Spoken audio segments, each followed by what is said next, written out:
What are some things that you can do to help prevent allergy flare-ups while you're dusting your home? The first thing you need to focus on is trapping the dust rather than pushing it from one side to another. That is very important. So let's talk about how we can trap the dust while we are dusting. The first thing you want to avoid is using a broom.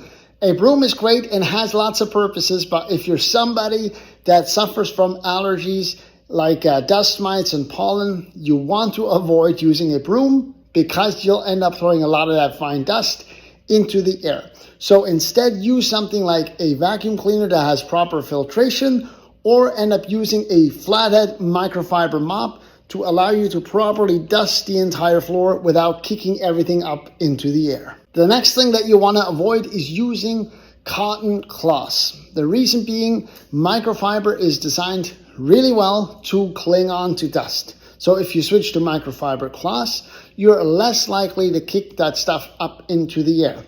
Also, what you can do is take a microfiber cloth and dampen it a little bit to help eliminate more of that dust without it flying into the air, having you breathe it in.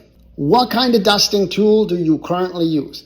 If you're somebody that likes using feather dusters, please stop, because I know they have their purposes, but all that fine dust is just gonna fly around a lot more versus using a microfiber duster or one of those Swiffer pads. Those Swiffer pads are designed really well to really hold on to the dust again, having you dust everything without breathing it in. If you use a feather duster, there is no wonder why you have allergies. Now, this next one sounds a little silly, but if you can avoid it, please do. Avoid deep cleaning your home. So instead, switch over to regular maintenance cleaning. That is very important. Get the dust before it gets out of hand.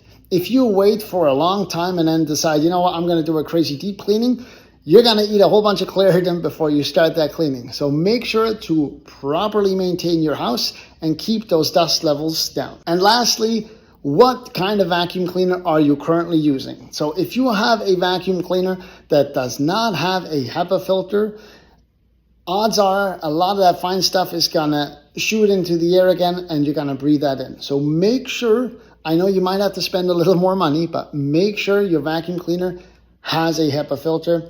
Otherwise, that can cause some problems.